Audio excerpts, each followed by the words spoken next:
불과 몇 주 전에 제가 평소에 설교도 좀 많이 듣고 또 받은 가르침들이 있어서 존경하고 또 사랑하는 목사님에 대한 충격적인 소식을 듣게 되었습니다.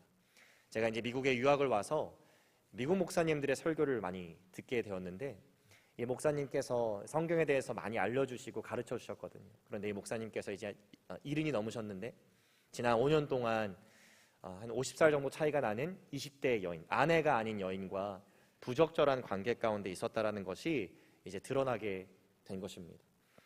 그 뉴스와 함께 그 목사님께서 섬기시던 교회, 또 교수로 재직하던 학교, 또 여러 사역기관에서 성명서를 내기 시작했고, 이제 징계의 차원에서 이 목사님과는 함께 사역을 할 수 없다라는 그런 내용들이 나오게 되었습니다.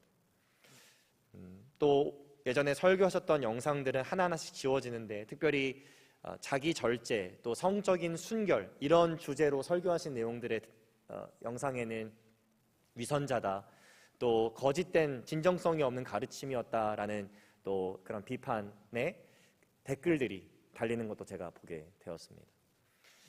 그러한 모든 일련의 사건들을 보면서 한편으로는 마음이 너무나 이렇게 설명할 수 없을 정도로 착잡하고 또 고통스러운, 제가 뭐 실제로 인연이 있거나 그런 건 아니지만 착잡하고 고통스러운 마음이 있었고요.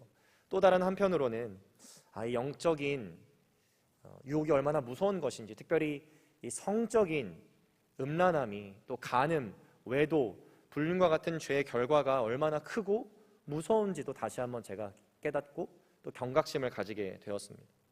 오늘부터 우리는 이 호세아서를 통해서 북이스라엘의 역사상 가장 부국했던 시대 중에 한 시대였던 이 시대 가운데 이 북이스라엘이 얼마나 교만하여져서 영적인 간음, 외도를 저지르고 하나님 앞에 우상 숭배했는지를 우리가 보게 될 것이고요.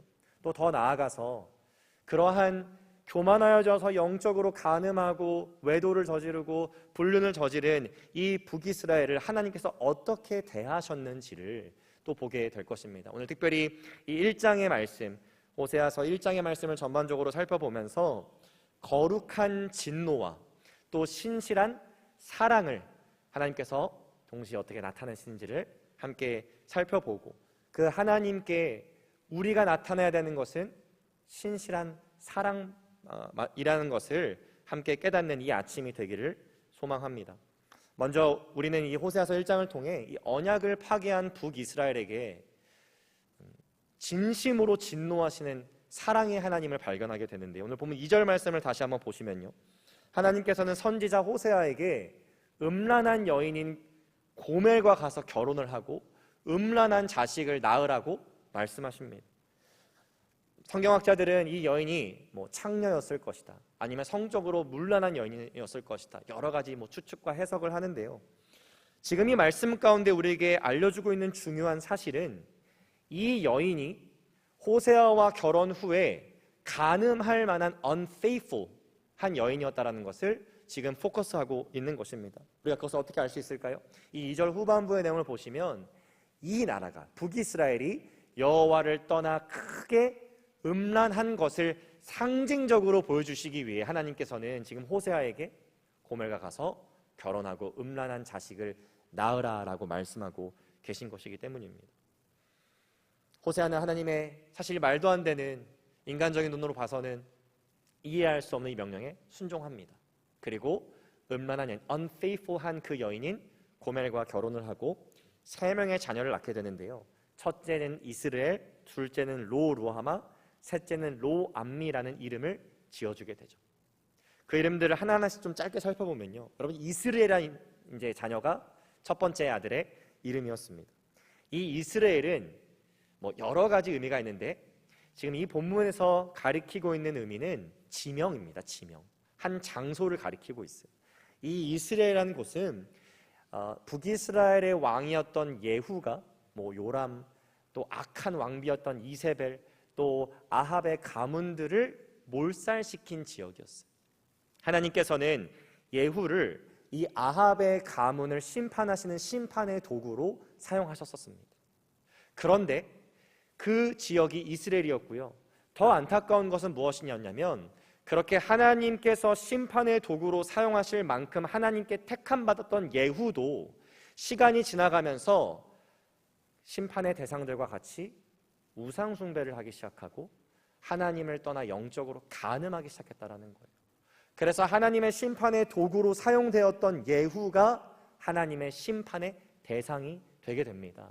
그래서 이 이스라엘이라는 지명은 그렇게 하나님께 택함 받았지만 하나님을 떠나 우상 숭배한 자들의 결과가 심판이라는 것을 보여주는 아주 중요한 의미를 담고 있는 거예요. 또 두 번째로 이 둘째 아이는 딸인데요, 이름이 로루아마입니다. 이름의 뜻이 무엇이냐면요, No mercy, 용서하지 않겠다라는 겁니다. 한번 생각해 보십시오. 여러분, 너무나 귀하고 예쁜 딸을 낳았는데 어떻게 이름을 용서하지 않을 자, 용서받으면 안 되는 존재로 이름을 지어줄 수 있을까요? 그런데 그 이름 속에 우리는 호세아의 마음, 더 나아가서 하나님의 마음을 알 수 있는 겁니다. 호세아는 그 딸을 바라보면서 가늠한 여인에게서 나온 딸이기 때문에 내 자식이 아니라는 생각을 하고 있었을 거예요. 그리고 그 딸을 보면서 가늠한 여인인 고멜을 향해, 또 그 자녀를 향해 분노와 배신감의 마음이 항상 있었을 것입니다. 그러니까 내가 용서할 수 없다라는 그 이름을 지어줄 수밖에 없었던 것이죠. 하나님께서는 이 둘째 딸의 이름을 루아마로 짓게 하시면서 그 호세아가 느끼는 분노와 배신감의 그 마음이 바로 하나님의 마음이었음을 지금 알려주고 계신 겁니다. 또 세 번째 아이의 이름은 로암미로라는 이름인데요, 이것은 무슨 뜻이냐면 Not my people, 내 백성이 아니라는 뜻입니다. 출애굽기 6장 7절 말씀에 보면 하나님께서 이제 이스라엘 백성들을 출애굽시키시기 위해서 모세와 아론을 부르시죠. 그때 이렇게 말씀하십니다. 너희를 내 백성으로 삼고 나는 너희의 하나님이 되리니 나는 애굽 사람의 무거운 짐 밑에서 너희를 빼낸 너희의 하나님 여호와인 줄을 너희가 알지라. 하나님께서 말씀하셨습니다. 내가 너희의 하나님이 되고 너희가 나의 백성이 되리라. 하나님께서 언약을 맺으신 겁니다. 그런데 문제가 생겼죠. 이스라엘 백성들이 우상 숭배를 하며 영적으로 간음을 저질러서 하나님을 자신들의 하나님으로 인정하지 않은 겁니다. 그 모습을 보시고 하나님께서는 너희가 나를 너희의 하나님으로 인정하지 않듯 나도 너희를 나의 백성으로 인정하지 않겠다 지금 말씀하고 계신 거예요. 요즘 TV를 보면 이 결혼과 또 이혼에 관련된 그것들을 주제로 한 TV 프로그램들이 좀 많이 있더라고요. 제가 이렇게 뭐 짤이라고 하나요? 이렇게 짧게 하이라이트처럼 그 나온 내용을 제가 하나 보게 된 게 있어서 보니까 한 부부가 20년을 같이 살았습니다. 20년이 넘게 같이 살고 이제 자녀들은 다 대학생이 되었어요. 그런데 이 아내에게 너무 큰 상처가 과거에 있는 겁니다. 그 상처가 무엇이냐면 결혼을 하고 잘 살다가 남편이 채팅한 내용을 보게 된 거예요. 채팅한 내용. 근데 그 채팅한 내용을 보니까 결혼 전에 만나던 전 여자친구와 채팅을 하게 되었는데 남편이 그 내용이 더 기가 막힙니다. 그 내용에 뭐가 있냐면 그 상대방을 뭐 내 사랑, 보고 싶다, 뭐 이런 내용들이 막 들어가 있고 유부남이 외간 여자와는 절대 할 수 없는 내용들, 해서는 안 되는 그런 내용들이 거기 다 들어가 있는 거예요.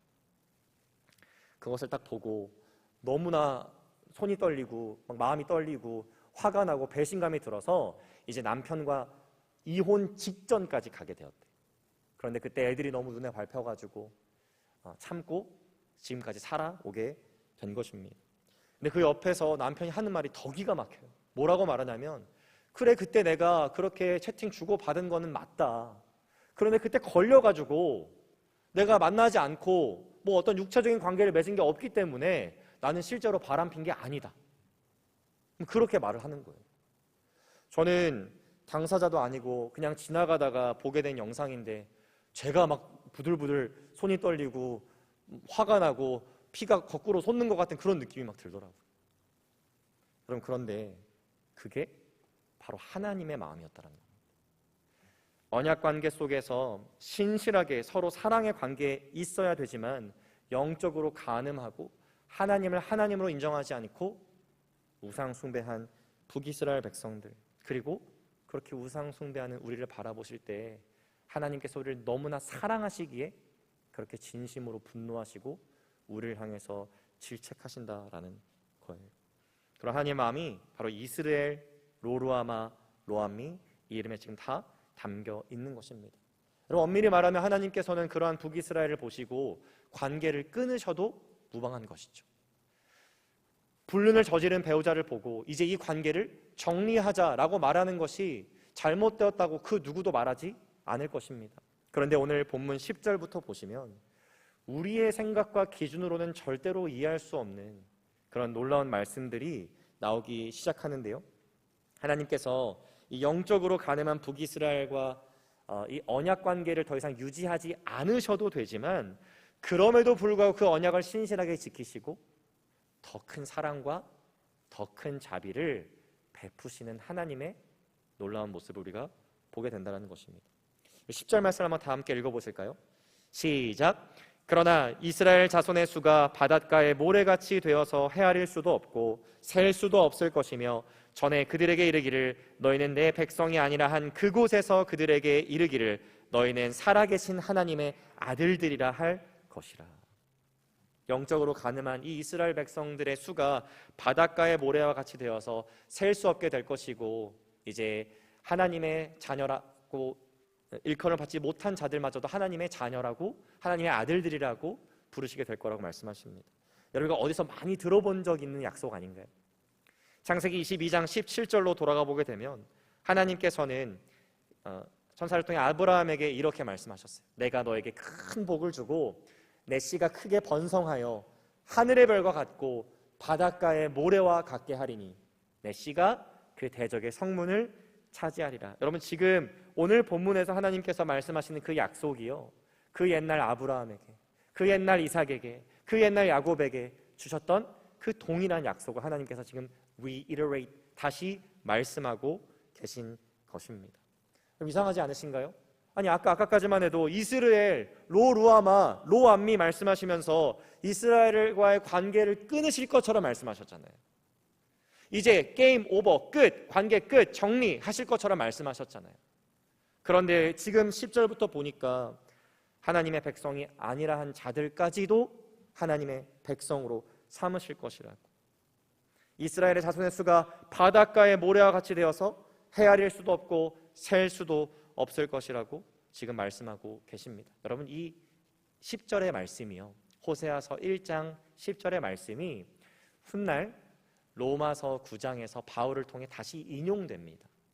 그리고 그 말씀을 바울은 어떻게 해석하냐면요, 하나님께서 이스라엘을 징계하신 이유가 그들을 멸망시키시기 위함이 아니라 그들을 통해 다시 자비와 또 복음의 메시지가 유대인뿐만이 아닌 이방인께까지도 전해져서 더 많은 사람들이 예수 그리스도를 믿는 믿음 안에서 하나님의 자비와 용서를 받게 하시려는 하나님의 큰 계획이고 구원의 플랜이었다라는 그 이야기를 바울이 로마서 9장에서 합니다. 그러니까 쉽게 말해서 이 이스라엘을 멸망시키시기 위함이 아니라 더 큰 자비와 사랑을 인류 가운데 부어주시기 위한 하나님의 계획이 이루어지고 있는 것이다, 이렇게 바울은 바라보았다라는 거예요. 여러분 제가 아까 한 TV 프로그램에 나온 20년 넘게 산 부부에 대해서 말씀드렸잖아요.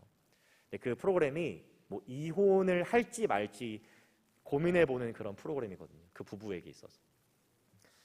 그 뒷 내용을 제가 궁금하신 분들이 계실까봐 짧게 설명드리면, 그 부부가 이제 그 상담 과정을 막 거칩니다. 먼저 아내가 상담을 받아요. 그 상담가가 이렇게 물어봅니다. 아내분은 남편이 그렇게 큰 상처와 아픔을 주었는데 왜 지금까지 같이 살고 계신가요? 이렇게 물어봤어요. 근데 아내가 대답을 잘 못합니다. 그 아내가 살아오면서 남편이 사업하다가 진 빚도 열심히 일해서 갚아주기도 하고 또 남편에게 뒷바라지도 해주고 여러 가지를 도와주고 케어해주고, 상담가가 물어보는 거야. 도대체 왜 지금까지 이렇게 살아오셨냐고 같이. 대답을 못하니까 전문가가 한 5초, 6초 침묵 뒤에 아내를 지그시 바라보면서 그렇게 얘기하더라고요. 아내분은 지금도 남편분을 많이 사랑하고 계시는군요. 이렇게 얘기를 해요. 그리고 그 말을 들은 아내가 울먹거리면서 그 상담가의 말을 부정하지 않고 고개를 떨굽니다. 그 다음에 남편이 상담실에 들어와요. 그리고 긴 상담의 시간을 거치면서 이 남편이 자기가 얼마나 철부지였는지, 얼마나 미련하고 어리석었는지, 얼마나 큰 잘못을 했는지 하나하나씩 깨닫게 됩니다. 그리고 상담 마지막 부분에 아내를 바라보면서 자신의 진심을 담아서 이렇게 얘기를 해요. 그동안 나를 위해서 또 가정을 위해서 이렇게 희생하고 헌신적으로 살아온 당신에게 내가 너무나도 미안합니다. 그리고 내가 당신을 정말 사랑합니다. 이렇게 고백해요.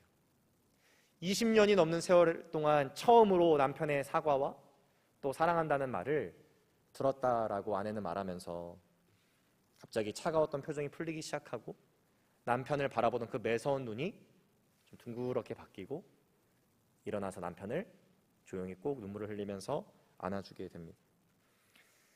저는 그 모습을 보면서 어찌 보면 가늠한 우리 또 북이스라엘을 바라보시는 하나님의 자비와 용서와 사랑의 마음을 조금은 그림자처럼 볼 수 있는 모습이 아닐까 그런 생각을 해보았습니다.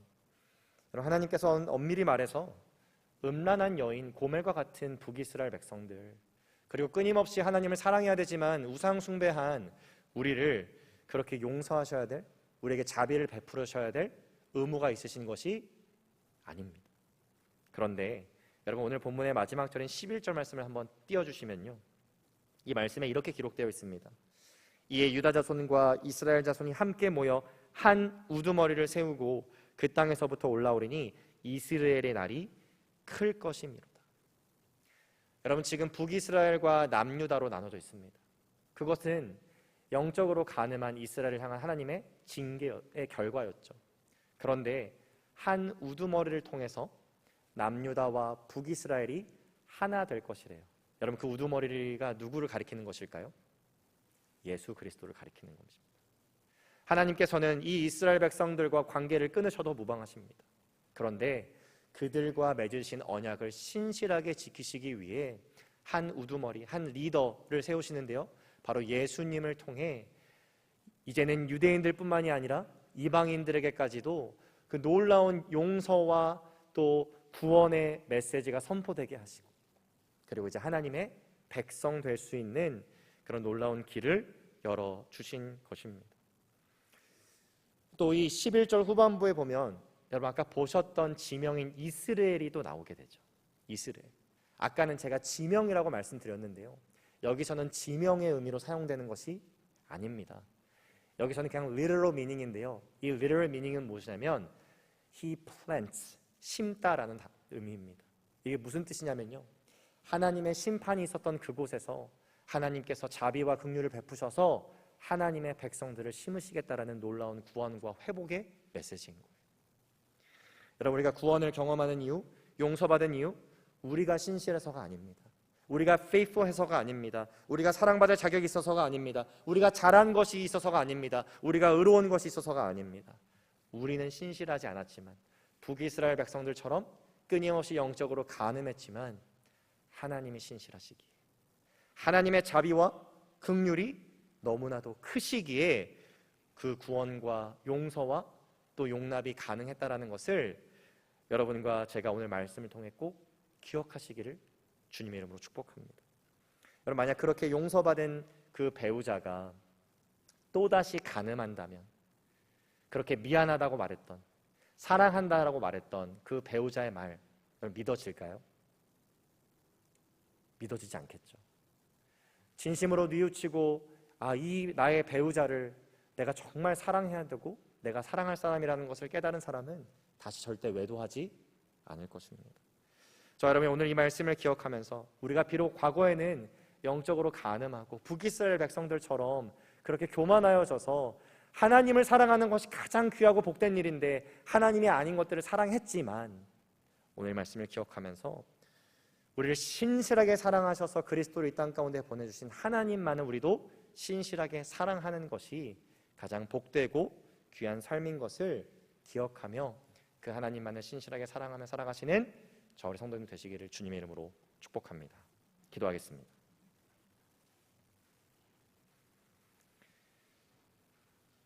사랑의 하나님, 감사합니다.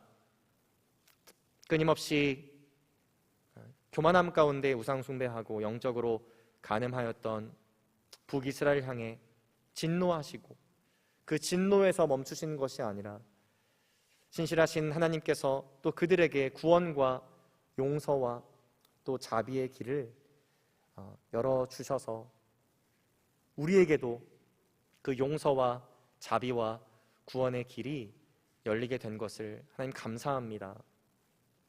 하나님, 우리는 하나님만을 사랑해야 하는 존재이지만 북이스라엘 백성들처럼 하나님이 아닌 많은 것들을 사랑하며 살아갑니다. 하나님, 그런 우리의 연약함과 부족함을 주님 앞에 겸손히 내려놓고 이제 우리를 신실하게 사랑하신, 세상의 기준으로 봤을 때는 말도 안 되는 그런 자비와 용서를 베푸신 그 하나님의 놀라우신 자비를 우리가 기억하며 하나님만을 사랑하며 살아가는 우리 모두가 되게 하여 주옵소서. 그 신실하신 하나님의 아름다운 모습을 조금씩 닮아갈 수 있는 저와 우리 모든 하늘교회 성도님들이 되게 하여 주옵소서. 감사하며 예수 그리스도 이름으로 기도합니다.